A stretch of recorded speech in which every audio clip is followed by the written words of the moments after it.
Education, Future Management Education Conclave. And I have with me Dr. Bhimraya Metri, the Director of IIM Nagpur. Thank you for joining me, Dr. Metri. Thank you. My first question to you would be, you've been with IIM Nagpur for some time now. Can you tell me a little bit about this journey and what would you say is your leadership style? Yeah. So IIM Nagpur, I joined October 6, 2020. It is close to 2.5 years I have been there. Now my journey has been, when I joined, our institute was located temporarily in VNIT in the city, temporary campus. And last 2 years, we started our institution construction during COVID, and we completed in COVID, and we are the first one to complete in our generation.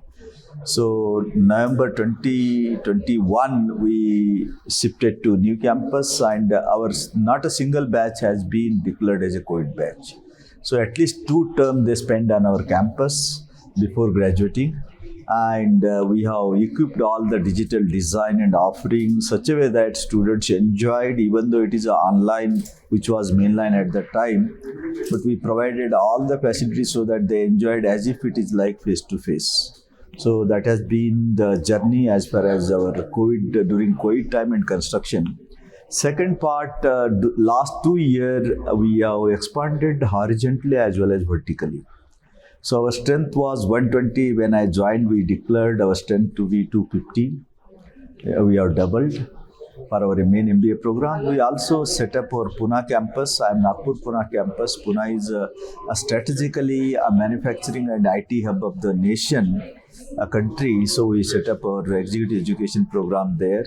Similarly, we set up also another executive education program at our Nagpur campus, because Nagpur has 3 Maharashtra Industrial Development Corporations, and MIHAN itself is the ET and art industry located. MIHAN is a multi-product special economic zone, and ours is the only IIM located in the heart of industrial hub. Out of 20, not only it is located in the center point of India, and you may be interested to know, earlier I was working in Trichy, that was center point of the Tamil Nadu. Now Nagpur is center point of India, and it is not only center point, located in the heart of industries. So that is how we started executive MBA program for Nagpur campus also. Apart from this, we have from zero started executive education. December 2021, we decided to do, and April onwards, we really taken the action started. In 1.5 years, our executive education programs, there are 2 types of programs, short-term program and long-term postgraduate certificate programs. So long-term PG programs, there are 17 varieties now. And we are the first in the country to have 2 programs. They are first of its kind. One is cybersecurity program, postgraduate certificate in cybersecurity in collaboration with FedEx Institute of Technology, Memphis University, US. It is a joint certificate program. And we are the first one to start. After 3 months, ISB, they started that kind of program.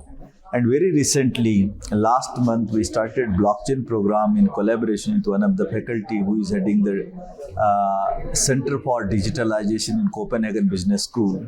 And I am Nagpur. We have started the blockchain program. And then other than these 2, we have program on project management, strategic management, digital marketing, program on general management program, data analytics.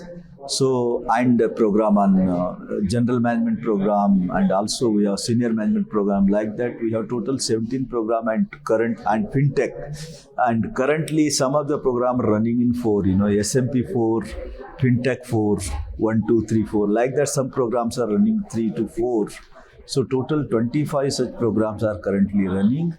And I must happily say that out of 14, we are number 1 in executive education in the second and new generation. Congratulations on that. And I can imagine, being at the center of an industrial place and not being able to have the students take advantage of that. That Right. must have been a little bit upsetting, but nonetheless, you strived and you got ahead of it. Yeah. I must ask, of course, there's a lot of changes happening and you have to keep up with it.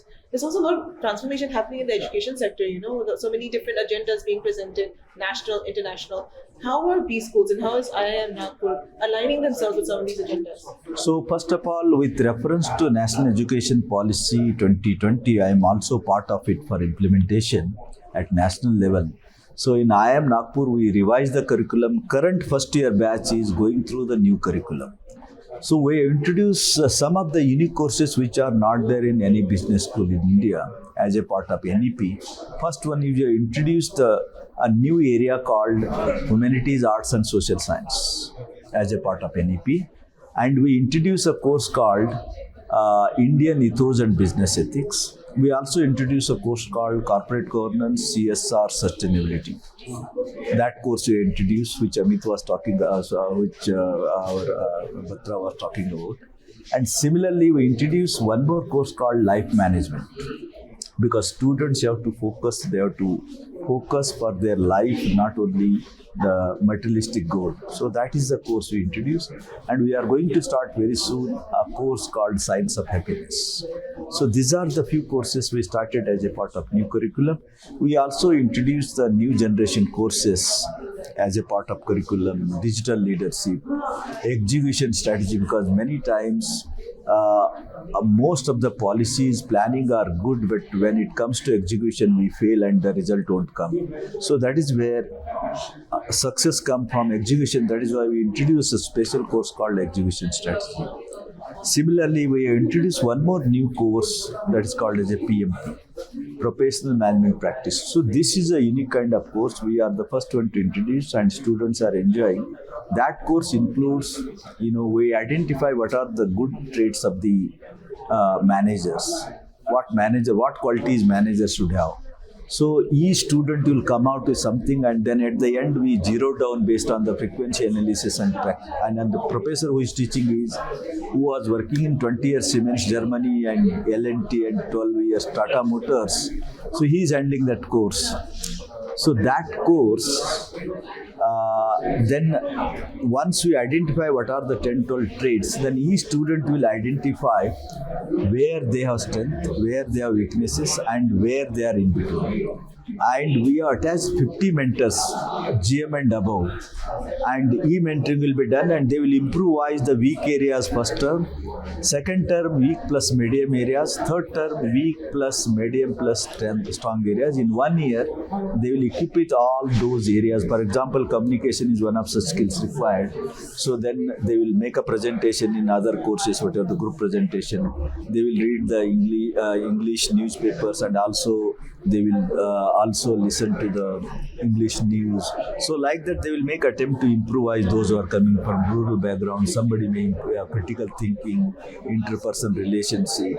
So like that, they all improve at the end of the year. And we also make mentor-mentee meet end of the 3 terms. This time we did in December 2nd and 3rd, mentor-mentee meet. Physically they come to the campus and live with their mentees. Who do you invite as mentors? Who do you invite as mentors? I invite some of the CMDs, HR directors, those who are heading the Tata Motors head, and the BML farmer, the CMD, and Rane Brex, senior vice president HR. So all variety of people come and they will mentor. It seems that introducing new courses. No, this course again. Another point is, in this course we also have one more component called Bharat Darshan, Rural Immersion Program. 2 days they go to the village. We take them to a remote place away from the city, because they should see not only urban, many of them are knowing, but the rural part they have to see to become a great decision maker. What adversity is there, they should understand. We take them to, say, different places along with NGOs. One of the NGO put just one example. He has put one paneer machine where the farmers are having buffaloes. 15 farmers are having buffaloes. He has put the paneer machine. Instead of selling the milk, they sell the paneer and raise the bar of the farmers.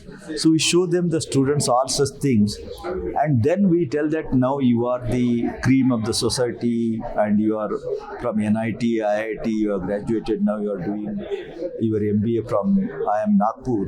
So all the great institutions, now you have to give simple idea to the farmer how to raise their farm 5 to 10 times. This is what they are doing.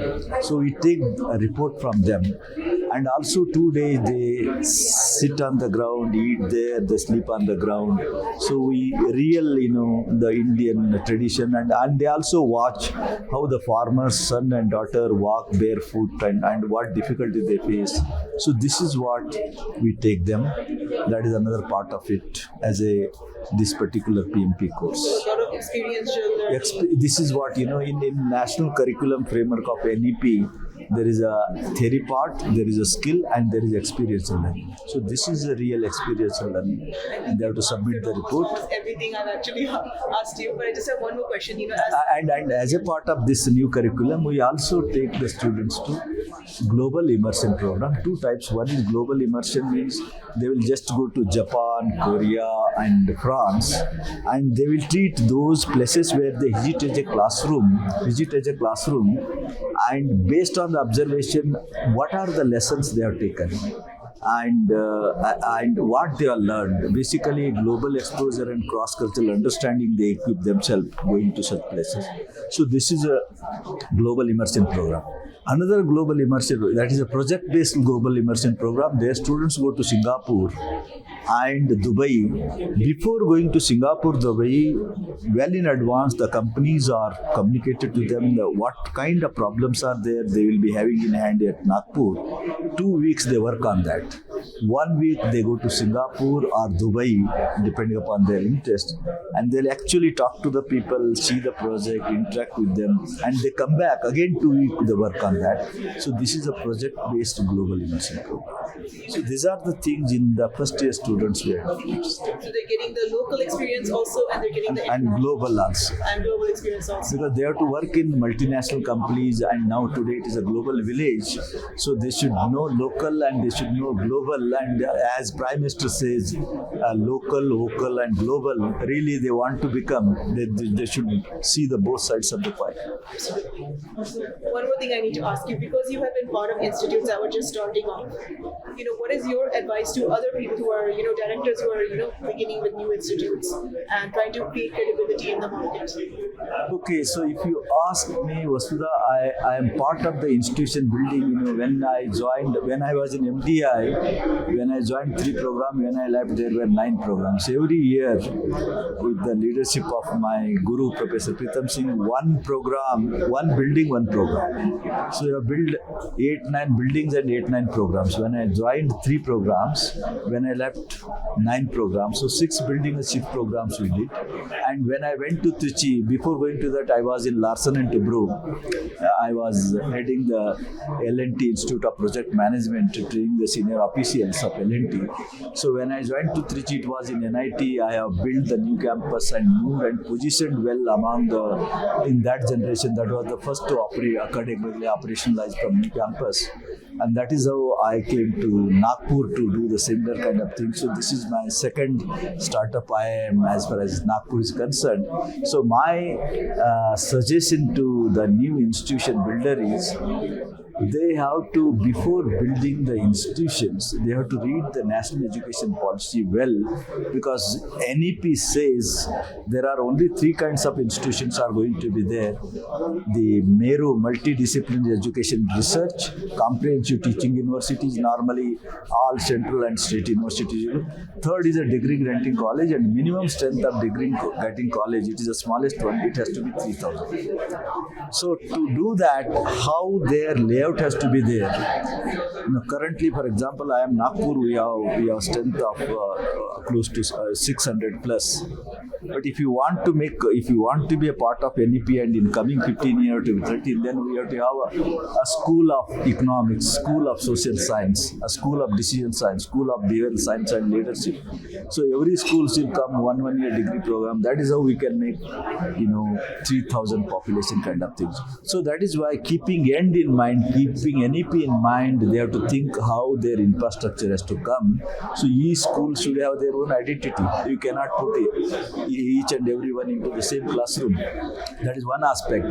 And since the world is changing faster than fast, disruptions are happening very often. So now what we teach, and the moment they graduate, and the kind of automation is happening, robots are taking over, the labor force jobs. So keeping this kind of things, we have to prepare our students to lead the unknown roles in unborn companies. We have to prepare our students as a change masters to lead the unknown roles in unborn companies. So for that purpose, experiential learning has to be the pedagogy. Gamification has to be the pedagogy to build the confidence, to make the better decision maker, and also to build their tenacity and the courage. So this kind of the pedagogy and the teaching and evaluation should go together in gamification. You need not have separate evaluation. In a way, they have a unique opportunity And take advantage of all the system that's already in. right, and they should go for simulation, online games, offline games. So these are the kind of, as NEP, the curriculum framework suggests, that is the theory, skill and experiential learning. All these things should be a part of their pedagogy, and they should introduce the new generation courses. They should also introduce sufficient amount of courses related to the sociology, then liberal art, and also courses related to happiness, life management, so that we can prepare the students for life, not only for the degree. So lifelong learning is going to be the requirement in future. So the perpetual learners are going to lead the world, and that is where the new institution builder, they have to keep these things in mind while building the institution. Absolutely, and I think the perpetual learners are already leading the world from what I'm hearing. Right. Thank you so much for sharing your thoughts on And this. another one, what we introduced is, we introduced the human library. Human library, nowadays you might have seen students, they don't go to library. Reading habits have gone down. What we do is how to make them to read. What we did is we introduced the human library, not these dead libraries. So human library means we invite people like Harsh Mariwala, who wrote a book, his own business, how he started his business, how you grow. Similarly, we invite people like Mukund Rajan, who was handling, who was a brand custodian Tata. Current brand custodian Tata is Harish Bhatt, and Piyush Goyal. Piyush. What is this? The brand guru. What is his name? Not Piyush Goyal. Piyush. Our minister is there. Piyush. His name is there. He's a brand guru. He wrote a book. Ab Ki Baar Modi Sarkar or Hamara Bajaj. All these brands have been given by him. He wrote a book. He's a global brand guru. So all those people, those who wrote a book, we invite them, 10, 12 such people every month, one, and we give their book to the students. So we tell the students that you are going to directly interact with them. So students read the book and they are very happy to eager to interact with them, and they ask all kinds of questions, how from humble beginning where they are reached. So this is how we make them to read, and then the living library means the person, they share their life experience, their wisdom. So this kind of opportunity we give the students so that they will read, and the business like Marico, that is Harsh Mariwala, or Tata Business, all they not only understand the business but how they build the business.